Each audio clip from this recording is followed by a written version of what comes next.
Welcome, everyone. Late last month, a group of Armenian economists came out with a new report exploring the impact of Azerbaijan's ongoing blockade of the Lachin corridor on Nagorno-Karabakh's economy. To discuss their findings, I'm joined today by Armenia's former finance minister, Vardan Aramyan, who served as the lead economist for the report. Mr. Aramyan, thank you very much for your time. Thank you for the invitation. Absolutely. So one of your main findings is that the blockade is inflicting daily losses of about $1.9 million to Nagorno-Karabakh's economy. Correct. That translates to total losses equal to about 20% of Nagorno-Karabakh's GDP. How did you and your colleagues reach those figures, and what are the other main takeaways from the report that we should know? Okay. Again, I want to thank for this opportunity because indeed whatever you are doing, just granting this platform in order to voice what is going on in Artsakh and what kind of consequences we have in access in terms of the economic harms and socio-economic losses due to the actions of the Azerbaijan. It's very important that global one must know in terms of the figures, with the language of the figures, because one thing is that you say that there is a humanitarian crisis, there is a problem, and another thing when you just tell it and then you back your messages with figures and with academic approaches. Now, again, in the introductory part, what we try to do, by the way, the report was prepared by the request of Artsakh's government when Ruben Vardanyan was holding the position of a prime minister. During that time, we were talking about what we can do in terms of the voicing our concern in the global world, just opening eyes of the global community, what's going on in Artsakh and then we come up with the result that perhaps it's very important also to do a study to assess the socio-economic impact of Azeri's violence. Actually, you know, it's not it's not a secret that so-called eco-activists of Azerbaijan, is very ridiculous to think about that. Indeed, they care about the environmental issues. Why? Well, because we just simply make a comparison, and these kind of messages we already inserted in introductory part of our work. One can take a comparison between the regulations in Artsakh, which is by the way one-to-one was duplicated from Armenia. So if we can just compare the ranking and the regulation in environmental issues, in mining issues, where Armenia stands and where Azerbaijan stands, for instance, in terms of the EITI, environmental transparency initiative. For instance, Azerbaijan's Azerbaijan participation was suspended in 2017, while Armenia is one of the advanced countries that make a big progress in this dimension. There is another index which also is very popular. It's environmental performance index. In terms of this index, we are in the rank of 52 and Azerbaijan is 104. So it's very far from Armenia. And of course, it's obvious this kind of blockade, the closure of the road, it has some kind of political reason. But political, let's put it aside. We need to talk about the consequences of this closure of the road, life road, as we say. One dimension, as we say, is a humanitarian crisis. The second dimension is the economic effect and social economic harm to the life of the single Artsakh. So what we did in our work, we tried, first of all, there are some limitations that we were faced with during our work. The first limitation is timing, because we need, you do not have enough time when there is a problem and there is a fire. You know, you need to fight with the fire and you need to act quickly. That's why you cannot exercise too much complicated macro models. And there is also another limitation that time series and the quality of data in Artsakh is not in a very good shape. So it will be very difficult to exercise and get a robust results for macro models. But we did another thing, which is very advanced toolkit with exercise, and of course all the kind of methodology we interpret, we explain how we got the figures, and we exercise 4 different approaches, 4 independent approaches, in order also to cross-check, you know, and good news is that the results that we got were very close to each other in terms of that. And important aspect also is that we're thinking about that this kind of blockade, nobody knows how long it will last, but that's why we did another important exercise. We analyzed all these kind of figures and then bring it in terms of per day.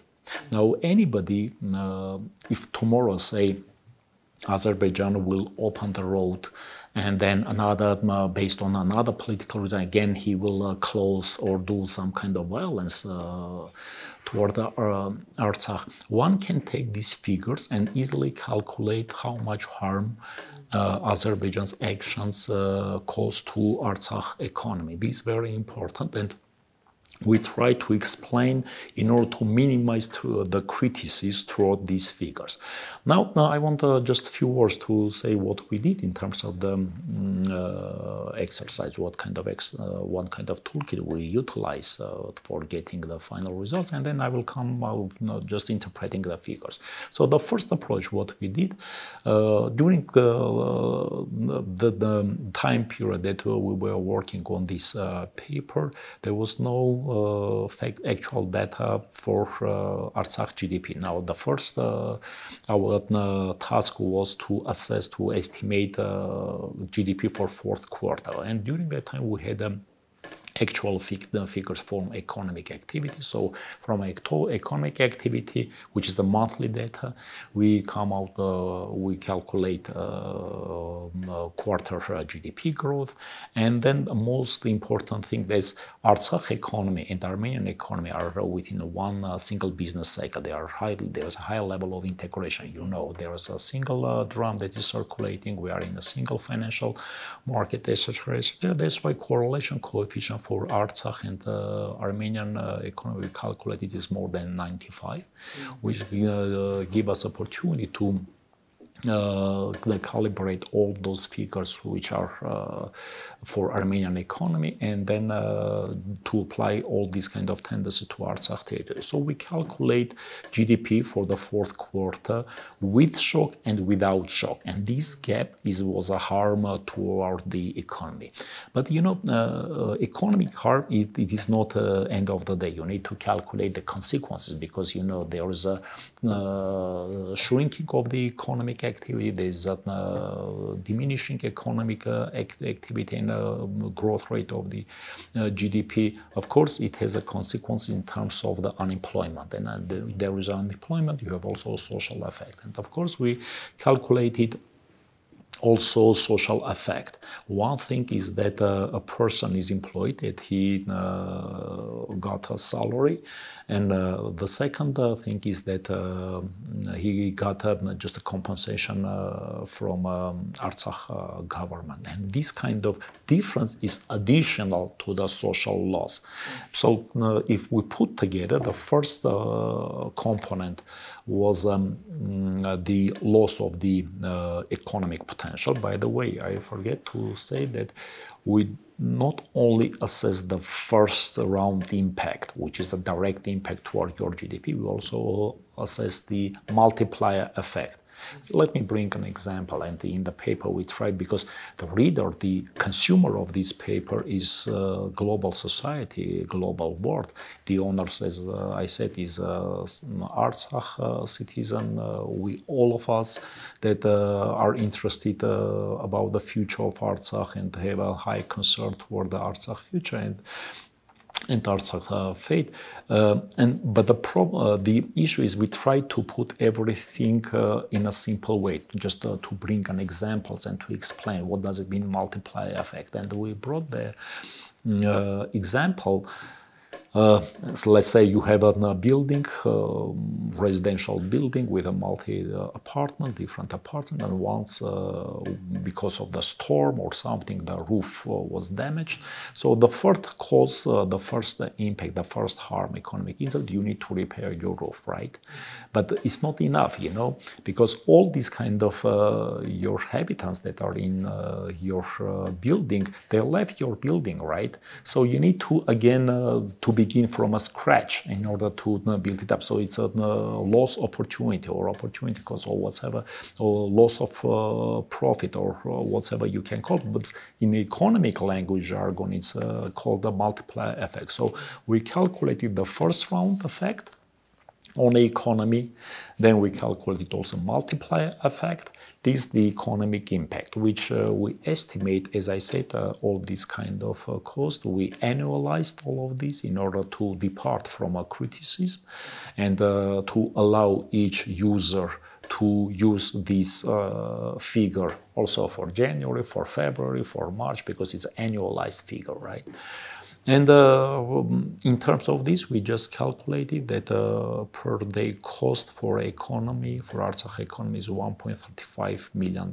And of course, all our estimates we did in a dram terms, and then we converted in a dollar terms using exchange rate, which is 395 dram per dollar. Now it's much more lower, which means that dollar term will go up based on our this kind of calculation. So $1.35 million is the direct first effect. Then we calculated also the social effect, because all those people who are going to become unemployed, they cannot starve, they cannot die. Some compensation must be given to these citizens, to these people. And we calculate the social cost, which is just taking $68,000 per one employee person, and the daily cost was, as we calculate, around $95,000. Then we calculate, because you have an economic downturn, you have an economic loss. It's a loss also for your of your tax receipts. So budget deprived from taking additional tax, because there is a stagnation, there is a stopover of the business of the real sector, and of course this part also was assessed. And per day cost is around $20,000, around 80 million advance per day. Again, but all of this, and if you put all of this together, is $1.6 million per day. But again, it's not enough, because you need to take into account also the loss of social welfare, how you can calculate it, because all those citizens that are going to become unemployed, one thing is that you compare how much they get as a salary when they were employed.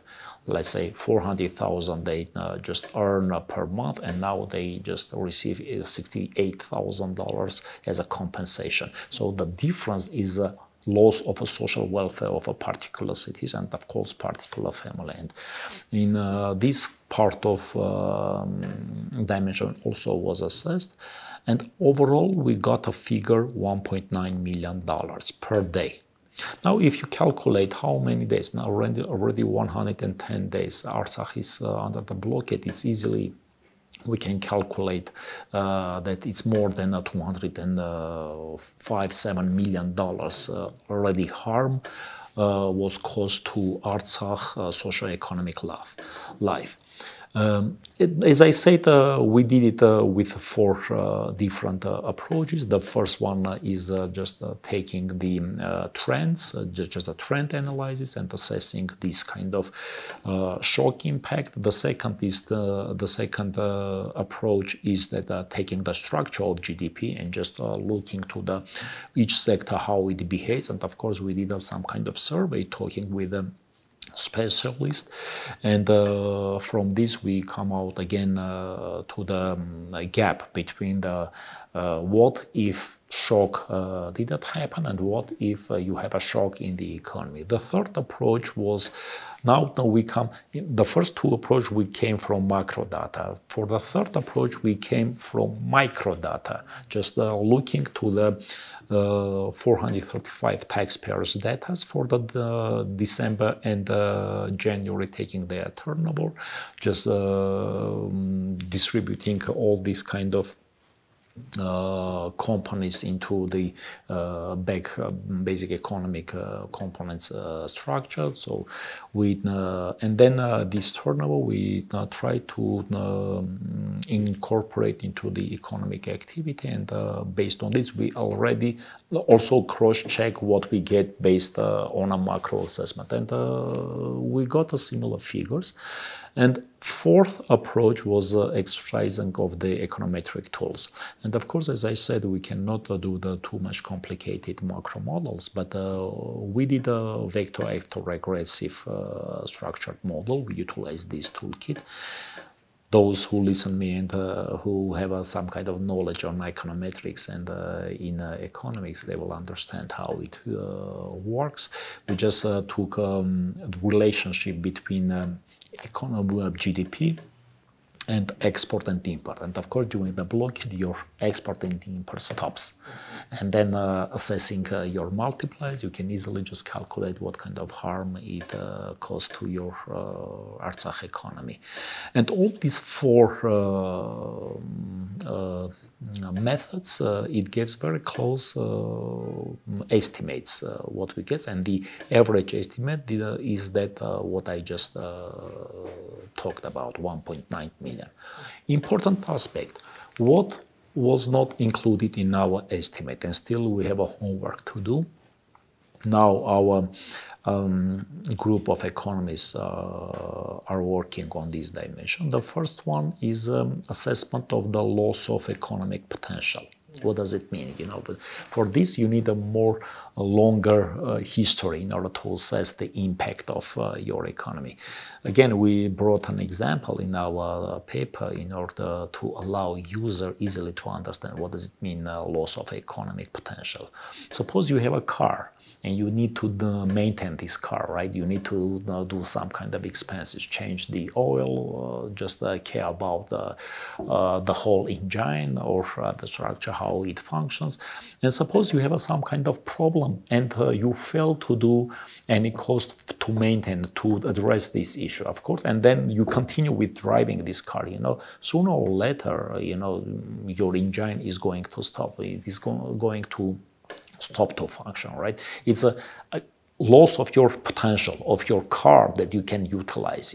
Similarly, we can just extrapolate this on the economic activity, how it works. For instance, you have a road, and each year you need to maintain this road because there are cracks, there are some kind of problems in your road. Longer you do not have such kind of maintenance cost, and of course Artsakh government cannot do this, as I said, because of the they deprive from getting additional income. Suppose that there is a fixed budget support from Armenian economy to Artsakh economy, because Armenian economy, okay, they have some kind of financial support, but all this kind of cost, it's not logical that Armenian government should bear. Who must take a responsibility on this is Azerbaijan. International community must think about what is the cause of the Azerbaijan's violence, right?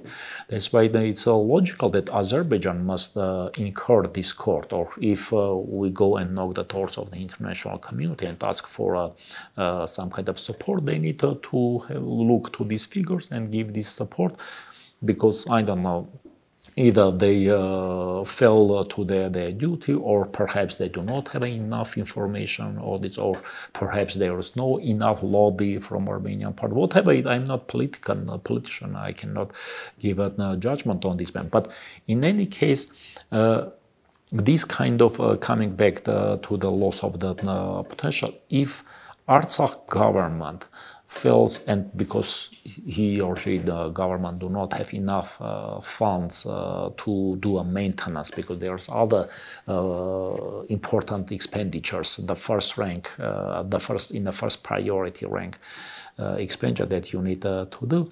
Of course, this kind of road, periodically, it began to become obsolete.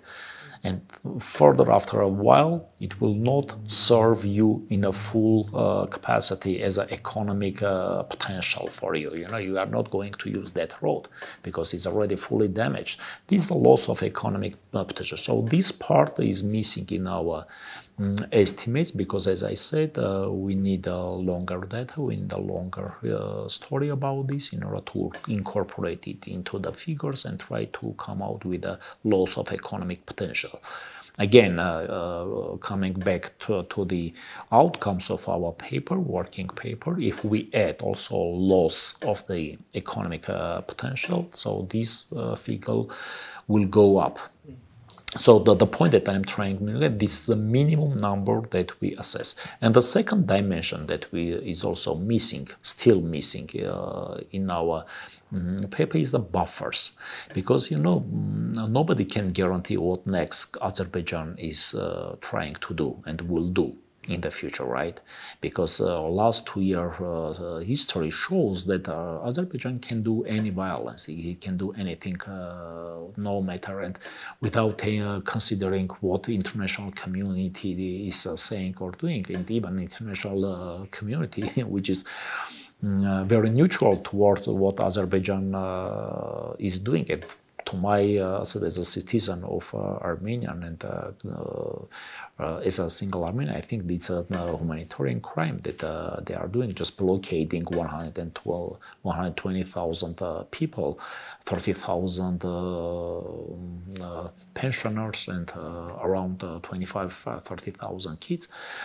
Of course, it's a humanitarian crime that they are doing. But in any case, you know, in order to minimize the effect of these kind of actions that periodically Azerbaijan is taking, you need to build up a buffers. And buffers can be a financial type, buffers can be in terms of the reservoirs for medicine, for a food, for a grain, corn, or whatever you do.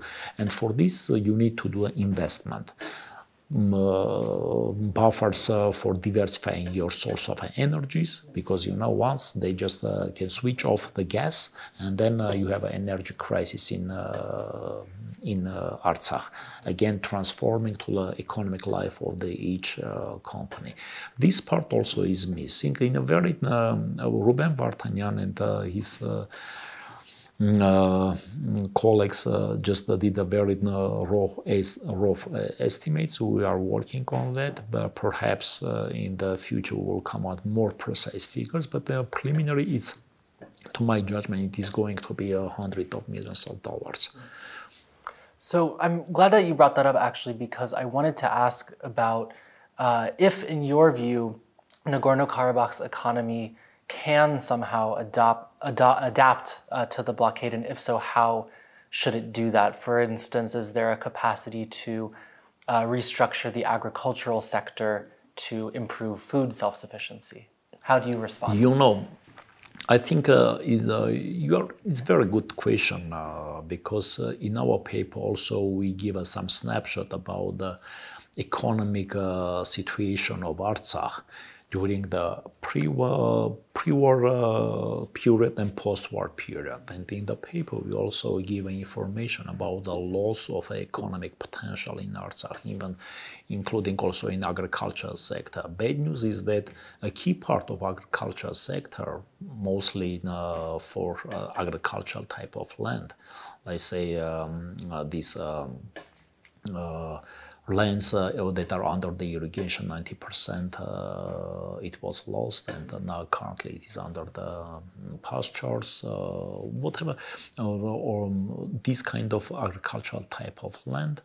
After the World War, after the 44th Day War, Artsakh lost, and it's a loss of potential in agriculture sector. In terms of the figures, with the language of figures, let's say in 2019, when Artsakh GDP reached to 350 billion drams, in terms of the dollar, it's around 700–800 million dollars.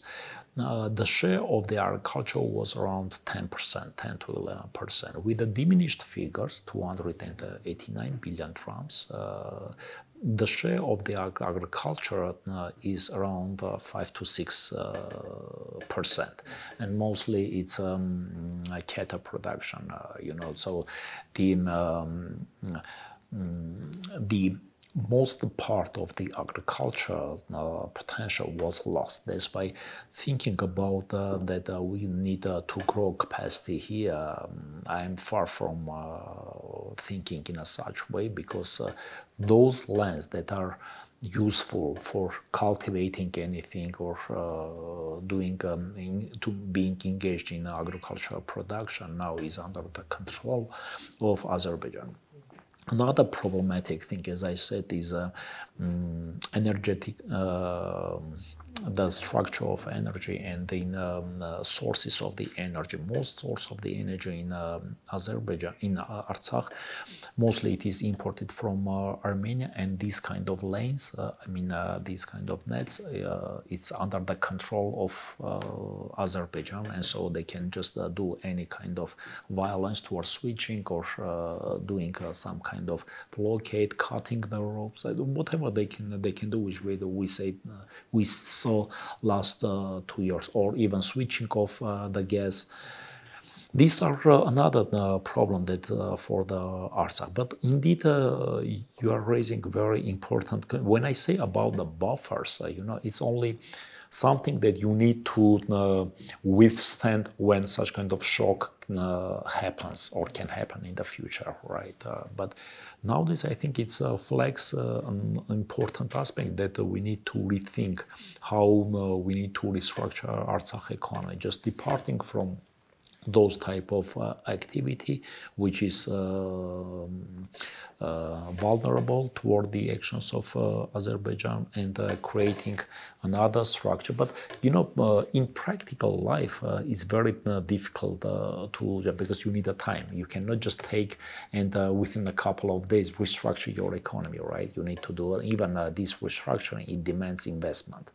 That's why the key message that I'm trying to deliver, to the international community, the first thing that we need to deal with is to minimize the losses of Artsakh. We need to compensate all these kind of losses of Artsakh citizens, because there is a story linked to the human right, there is a story linked to the humanitarian crisis, etc., etc. About the restructuring, if indeed anybody wants to support, it's a long-lasting program and plan we need to prepare. But the most important thing in Artsakh currently, I will say, it's safety. It's a safety, because anytime Azerbaijan can do anything which will directly or indirectly cause harms and problems toward the socio-economic life of Artsakh. So I wanted to ask very quickly as well, your report also examines the impact the blockade is having on Nagorno-Karabakh's public budget, which has come under strain due both to slashed rates of tax collection, correct, as well as elevated spending to support shuttered businesses and laid off employees. So what exactly did your team find here? Look, as I said, even with the language of figures, during the good times, before the war in 2019, Artsakh economy was in a position to generate around, let's say, $50 billion tax payment to the budget.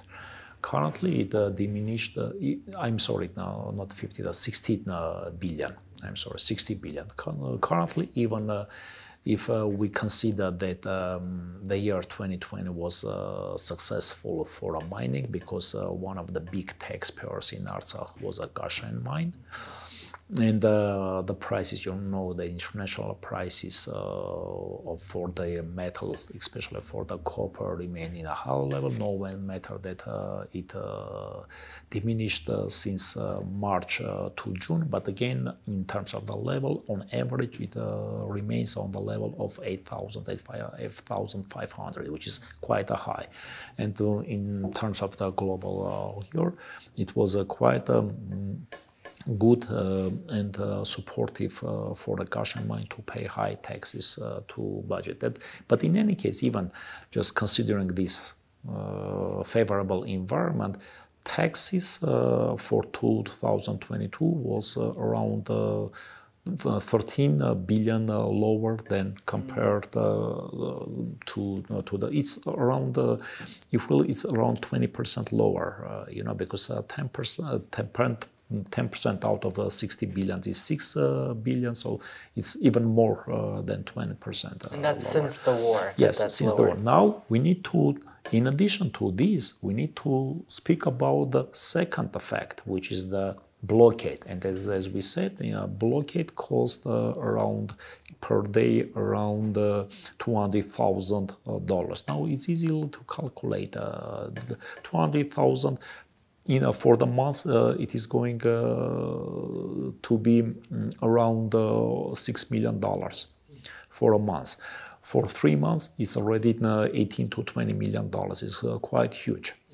So if we continue on this path, because still there are some kind of sectors of the economy, still they are just breathing. But they cannot, if other parts of the economy are shrinking and they stop their activity, because the economy is like a body, right? You cannot, if you have a virus, you catch a virus, immediately you cannot die. You periodically this virus intervenes in your body, and then periodically your body becomes weaker, and then unfortunately you die. Similar is the economy, right? Because again, when we assess the impact of to the budget coming up from the economy, I do believe that longer is this period of blockade, more harm is also going to cause to the economy, and from the economy to the budget.